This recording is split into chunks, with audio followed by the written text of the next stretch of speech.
How much do you want to be the best?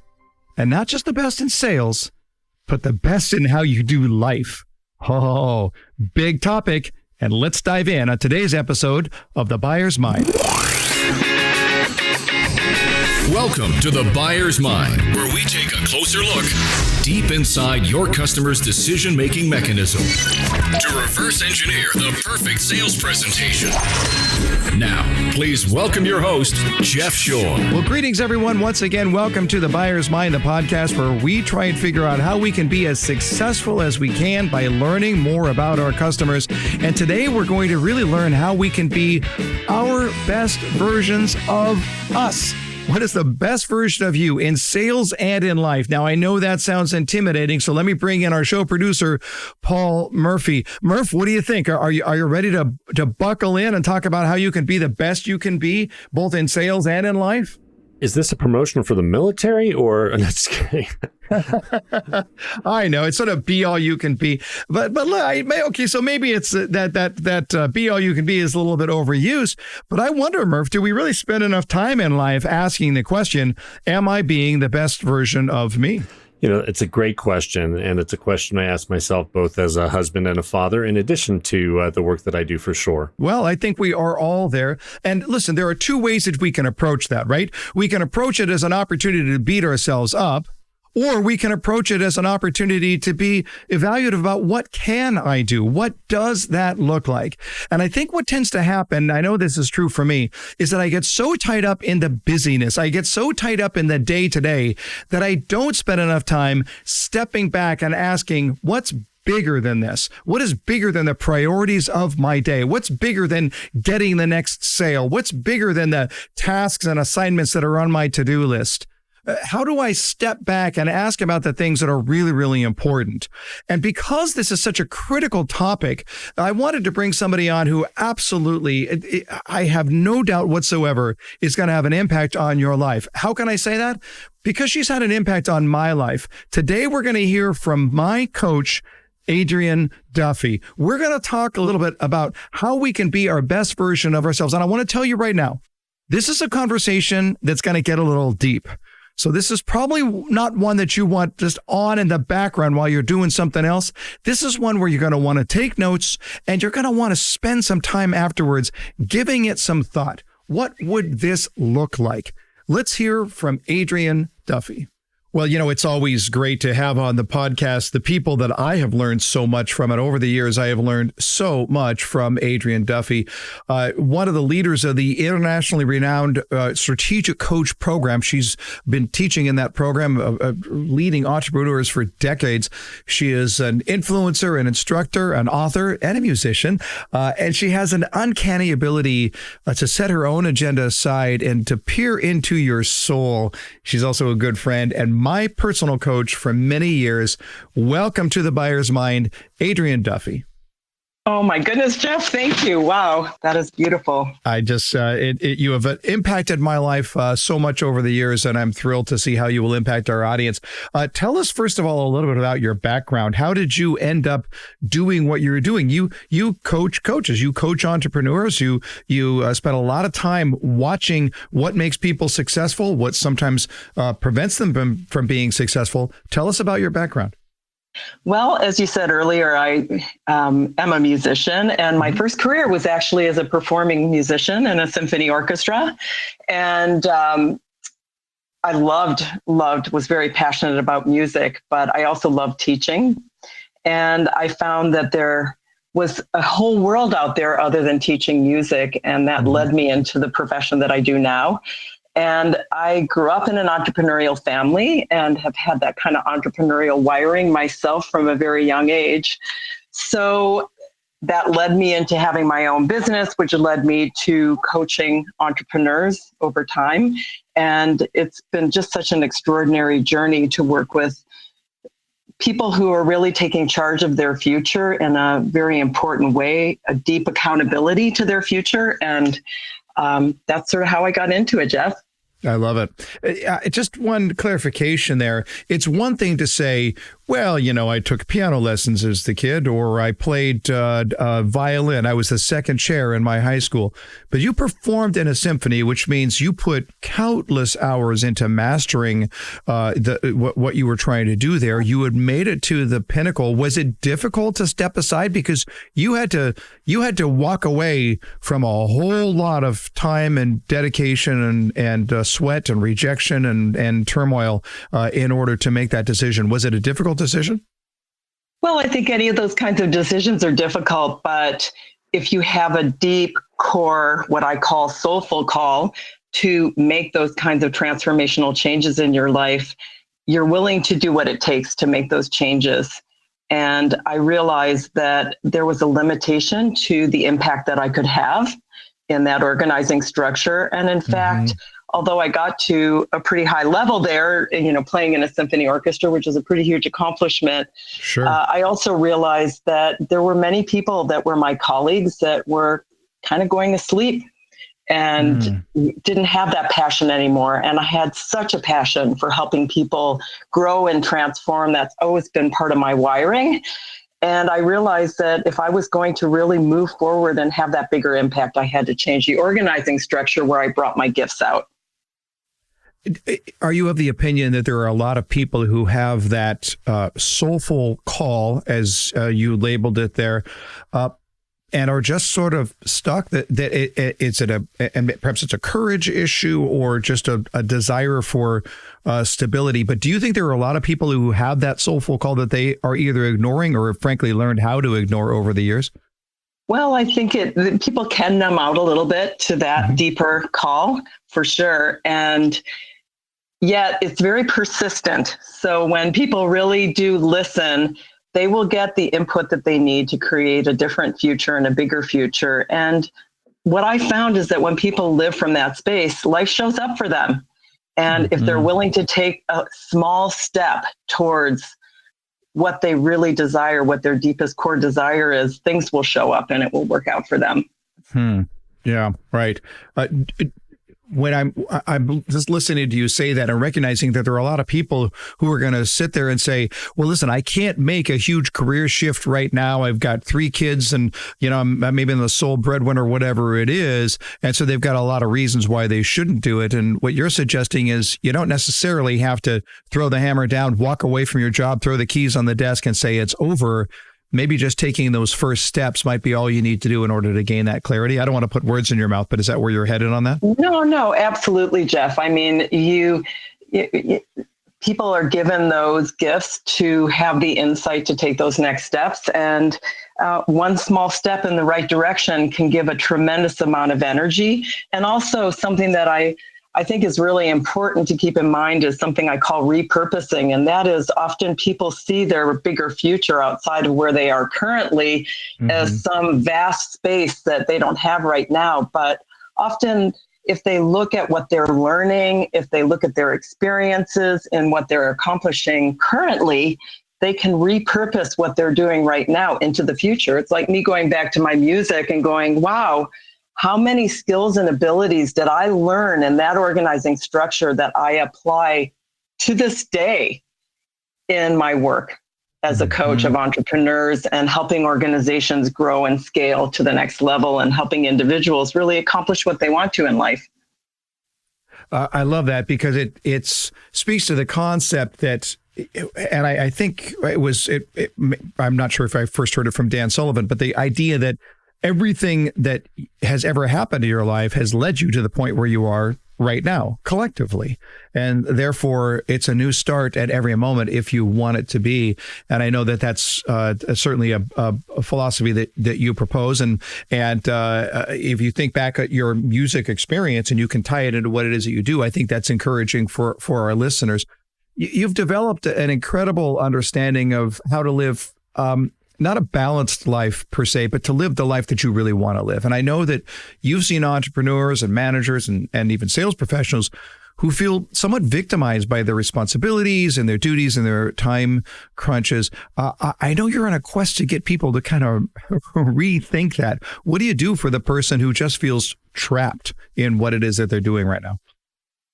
Well, I think that all of us reach that point where we feel trapped in something that we're doing. And when someone goes deeper inside to listen and then take steps on the outside, you're actually really looking at how you can utilize the energy of both inner confidence, developing that confidence, and then having results on the outside. So it's really kind of an inside-outside journey. Mm-hmm. And when people are taking those steps, that infuses confidence. So there is less of that victim energy that can come for them because they're focusing on a powerful outcome in some way. Even if it's one small step at a time, they're focusing on an outcome that will draw them into the future. Mm-hmm. And that's just the idea of if you are stuck, do something, take a step, right? The concept of the mental picture of being stuck means you're in one place and you're just not moving. And you keep using this language about taking a step. Taking a step gets you unstuck. I mean, I don't want to oversimplify it and suggest that life then folds out in front of you, but it's probably not going to fold out if you stay in the same place.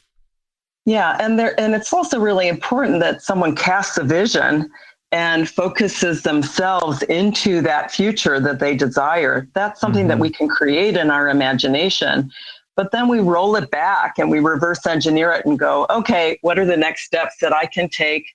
And it's often one small step and another small step where you reach the compound effect of all those steps. And that's where you really get incredible progress happening. And something we talked about briefly earlier is that the whole point is that we're already there. I mean, we've got so much learning under our belt. We have so much wisdom, but we can experience that gap between where we are and where we want to be in terms of our professional impact or any other aspect of our life. And when we take those steps, it continuously closes that gap and builds confidence. You have this profound ability to meet people where they are at. You can take a fairly brief look and already start to understand what you are dealing with. Is that a gift you were born with? Is it something you developed over the years? I think that there may be some instinct that was there, but it is a big time, lifetime journey to develop those skills and abilities. And I think if we're focusing for sales professionals or really focusing on that whole aspect of the buyer's mind that's so important to this podcast, I believe that our ability to work on ourselves and develop our own confidence about who we are, understand ourselves, and the deeper we can go with that, the more powerfully we can connect with others, but then also tune into who they are and what they need. And there's this magical point of connection that can happen, but it doesn't happen in the same way if we don't really delve deeply into learning about ourselves. So there's different learning that we do, there's tools that are out there, there's assessments, all kinds of things that can bring us greater self-awareness and then transform into awareness of other people. And the more we do that work and the more we develop that, it's very, very powerful in terms of getting the results that we want when we're trying to influence others.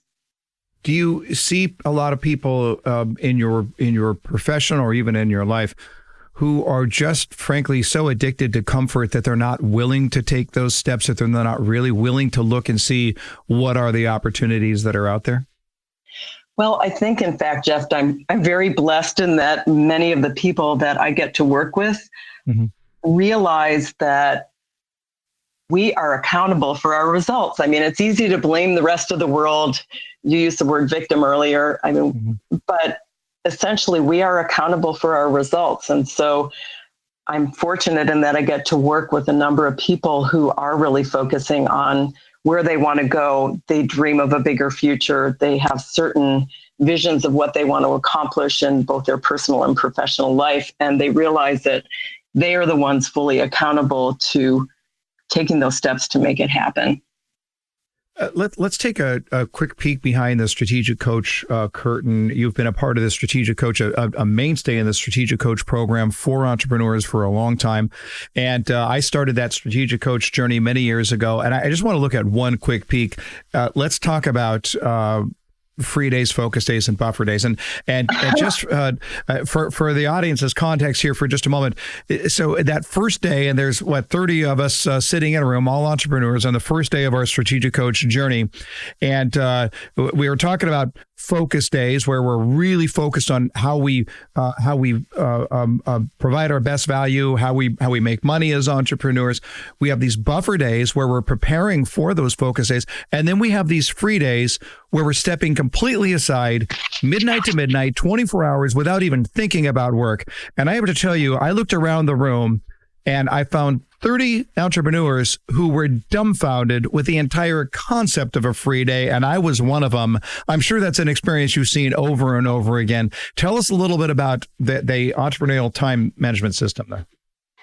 Well, essentially, as an entrepreneur, we're constantly endeavoring to get results. And because we've made the choice to be fully responsible for our choices and our results in the world, we can't really rely on other organizing structures. And so we have to create our own. And that often means that we have a sign that says, I am available 24/7. Mm-hmm. And that, in fact, was the key to success. We all have to work hard as an entrepreneur.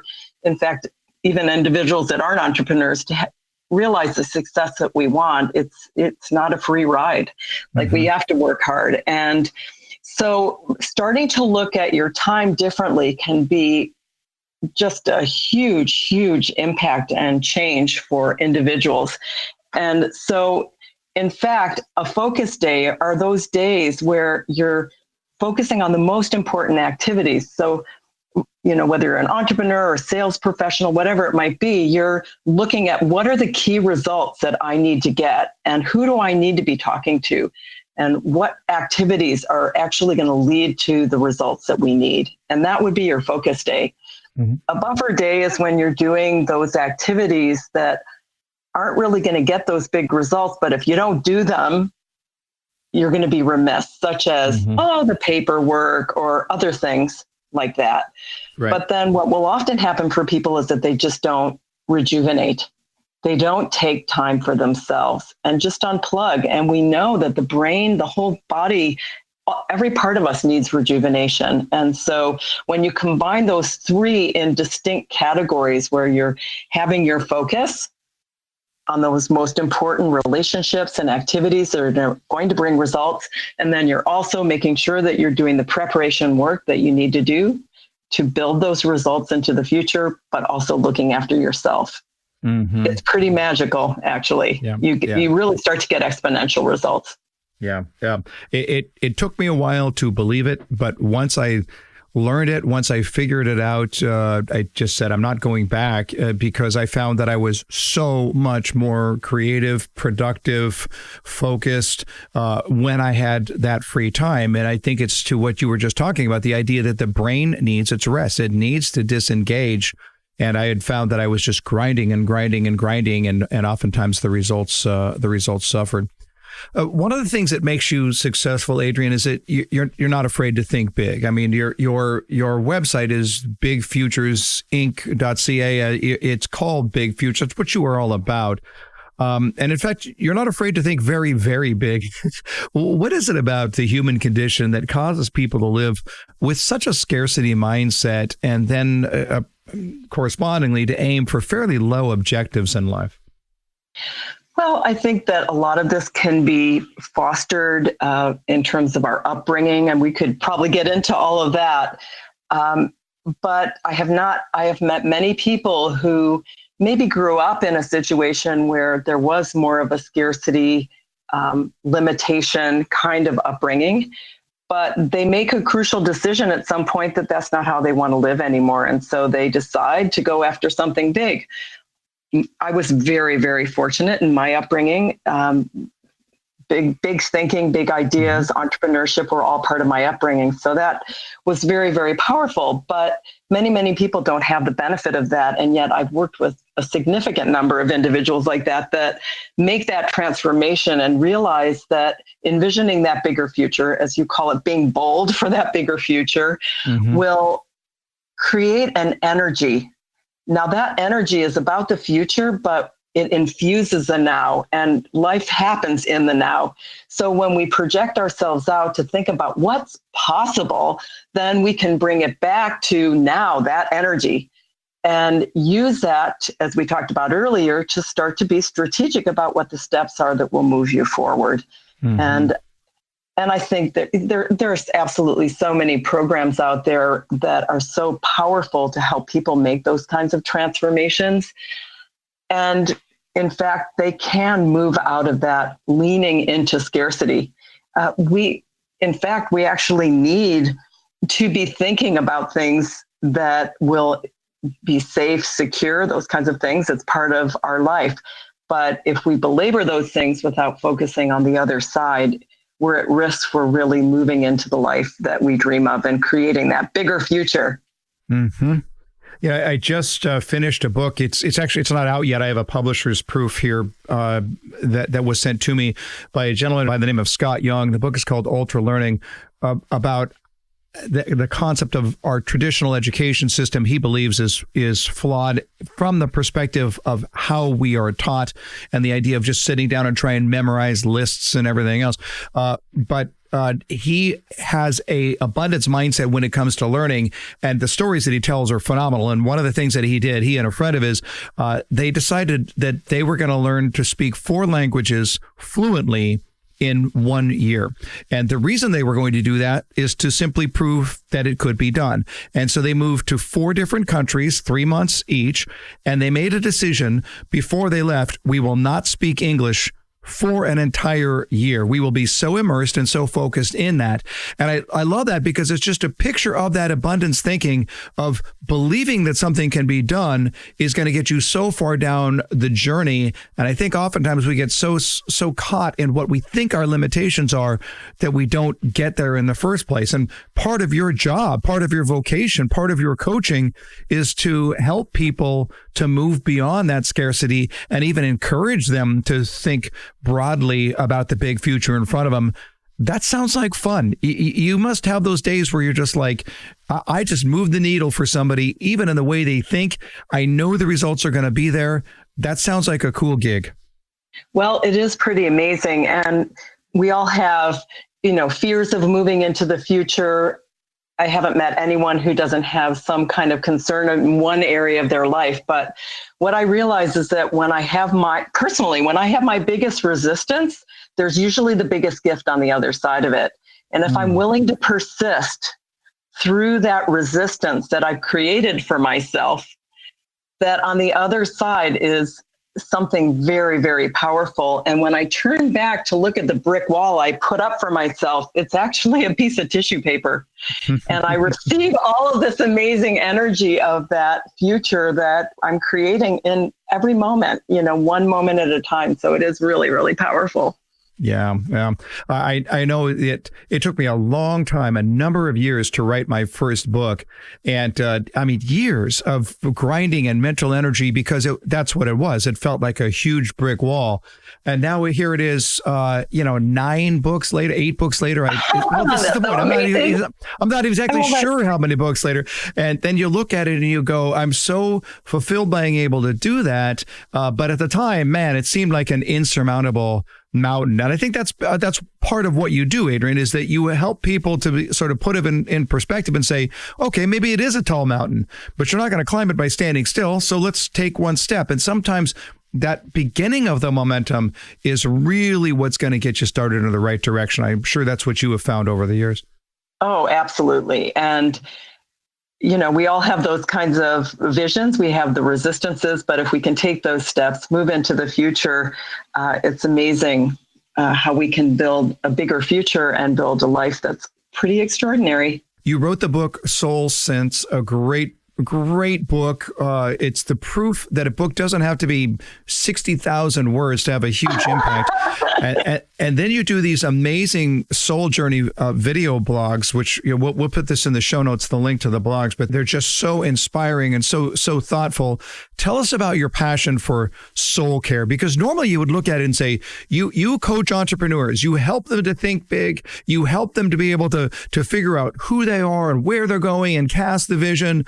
And yet there's something even more fundamental to the way that you approach things, when the soul is not right, then it seems like all of that other stuff doesn't really matter in the first place.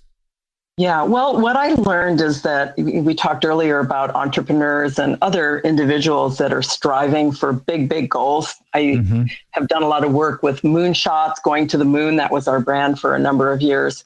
And what I learned is that if you aspire to big things without looking after the inner part of ourselves, our inner growth, our deepest core, which is why I use the word soul, because that word represents our deepest core, that we can't sustain the energy to really have the vitality to contribute in the way that we can, and the gifts that we were given. So that was my purpose in looking at this idea of soul sense and the importance of soul care, which is part of the book, is that we have to look after our inside if we want bigger outside goals. And the more we stretch outside, in fact, I've learned, at least in my own experience, the more that we have to stretch inside. But we also have to look after ourselves in that journey, because when we're living from that place of vitality, passion, soulfulness, there's a tremendous amount of energy that we're managing on a day-to-day basis, and it can burn people out if they don't focus on their inner growth and their inner connection, however that plays itself out for them in the moment. You know, whether they have to look after something physically, or they have to go a little bit deeper just in terms of rest that we talked about earlier, in terms of rejuvenation. There's many, many different aspects to that, but soul care is important. Because I'm sure you've seen people who are really working hard on the surface. They're getting some results, but ultimately either it's going to lack meaning or it's going to lack sustainability if the internal, if the soul, if you will, is not being taken care of properly. Yeah, I mean, we talked earlier. I mean, it calls, it says, hey, wake up, hello. Yeah. You know, I need your attention. And it could be, as you said, passion, meaning, those kinds of things that we need to focus on. And when we get those calls, listen. I invite all our listeners to listen to those calls and go inside and do the personal work that you need to do so that you can have bigger and more sustainable results on the outside. And I do believe it's an inside out journey. Love it. Love it. Love it. Hey, we're just about out of time, but before we let you go, we always have a little tradition here. We're going to put you on the hot seat. Rapid fire questions, rapid fire answers. You ready? Oh my gosh. Okay, I'm ready. Here we go. All right. Your very first job was what? Well, my first entrepreneurial venture was I manufactured and sold cinnamon toothpicks in the 4th grade, which was a very successful job until the principal shut it down. But it was my first job, at least in making money. I love it. That's awesome. An album you listened to in your youth over and over and over again. I loved all of the work of James Taylor, and to this day, I still kind of like to listen to his greatest hits. Yeah, absolutely. No doubt. The most beautiful place you've ever stood. Oh, wow. I mean, there are so many beautiful places I've had the opportunity to be, but I had this amazing experience with my daughter where we were on the island of Maui. I was doing a speech there, and we drove through rain up to the peak there on the summit of Haleakala, the crater up there, and we hit it right at sunset. Yeah. And I mean, to this day, if it is just goosebumps all over my body when I think of how beautiful that was. I love it. I love it. Any book that you read early in life that made a profound impact on the rest of your life? Good one. I would say Man's Search for Meaning by Viktor Frankl. Oh, sure. He's like the king of mindset, and he's amazing. Yeah, absolutely. Yeah. A movie you've seen multiple times, but it doesn't matter. When it comes on, you have to watch it. I would say The Sound of Music. That's one that just comes up, and, you know. Classic. It's a and classic. Finally, your first celebrity crush. Well, I would say probably I love the Beatles, Paul McCartney. There you go. Saw him perform a couple of years ago live. It was absolutely amazing. There you go. You're off the hot seat. Well done. So Adrienne, just great conversation. As I knew it would be. I just love hearing your perspective on life and on success and the way we take care of ourselves. The book is called Soul Sense. You can find it if you go to bigfuturesinc.ca. We'll put that in the show notes. And while you're on that website, I just want to strongly encourage you, click on the tab for the blog and then watch the video blog. The video blogs are really, really great to be able to see. You'll absolutely love them. Adrienne, can't thank you enough for being on The Buyer's Mind. Oh, thank you, Jeff. And thank you for all the great work that you're doing. Well, Murph, I'm not going to lie. If Adrienne Duffy read the phone book, I would sit there and listen to her just because I just think she's that much of a genius. But what did you think? How did you enjoy that conversation? Well, and I learned new things about Adrienne I hadn't known today. I didn't know she was involved in orchestra and playing concert materials. So just absolutely amazing. She's even bigger than life to me than she was before. Absolutely amazing. Yeah, she's really, really something. And Murph knows Adrienne because Adrienne is not just my coach, but the coach for Shore Consulting. She does a lot of organizational work with us. I absolutely love when Adrienne really gets into some of those big topics, especially about the topic of possibility thinking, about asking the question, what is possible? And so often we spend our time in that scarcity mindset where we start to think of a very limited worldview. I can't do this, and I'm not equipped to do that, and I'm not talented enough to do this. All of those things are very limiting. But when we ask ourselves, what is possible? And then we take that first step, it is absolutely huge. And so when Adrienne said the biggest resistance usually means the greatest opportunities on the other side, and in her experience, the brick wall ends up seeming a little more like tissue paper by the time she's done. Well, what do you think, Murph? Was that just a little pop psychology, or did it ring true to you? No, I think it really does ring true. I think both knowing who we are and then also having that mindset that it's not scarcity. There is an abundance there. And if we would just take advantage of the skills that we have and the ability to move forward, it absolutely rings true. I completely loved the way that Adrienne both opened the conversation about her soulful call and then closed it talking about soul sense and soul care. And it's one of those things where if we're not careful, we can get caught up into dismissing as being kind of a, fluffy, light topic.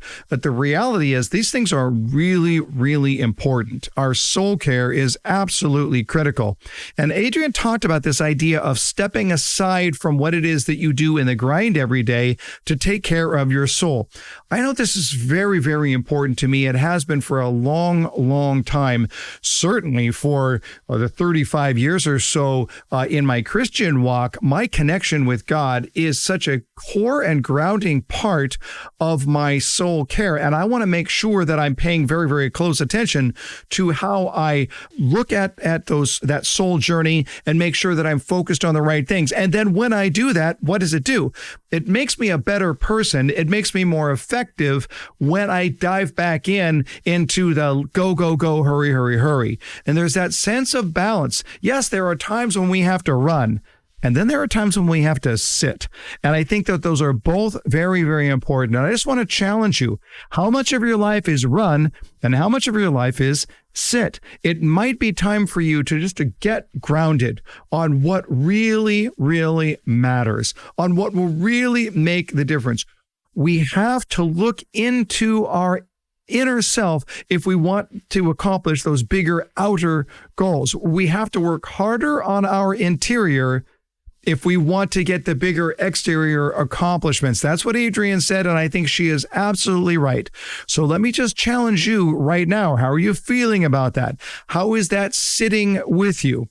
I'm looking at it for myself because I'm really getting a lot more keynote speaking opportunities. That's something that I've been working on and talking more about. But I recognize it's not just a matter of asking for the keynote opportunities or doing the business development on the keynote opportunities.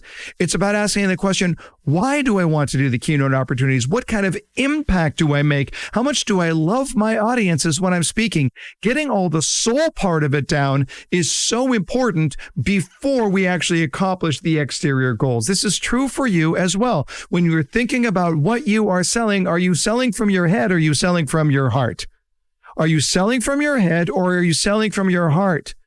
If your mindset is not based on the idea that I'm connected to what really means something in my life, then we're not holistic. We're not living that holistic life. We're marginalizing the things that we do in sales as just our occupation or the way that we make money. And I would rather look at it and say, no, these are all an extension of who I am. What I do is an extension of who I am. And so I'm going to pay attention to who I am and not just what I do. I know these are deep, heady things, but it's worth spending a little time right now. And you may want to consider having a conversation with somebody else in your life who's important to you to try and get your hands around these things and to try and determine how you can live your best life. Until next time, go out there and change someone's world.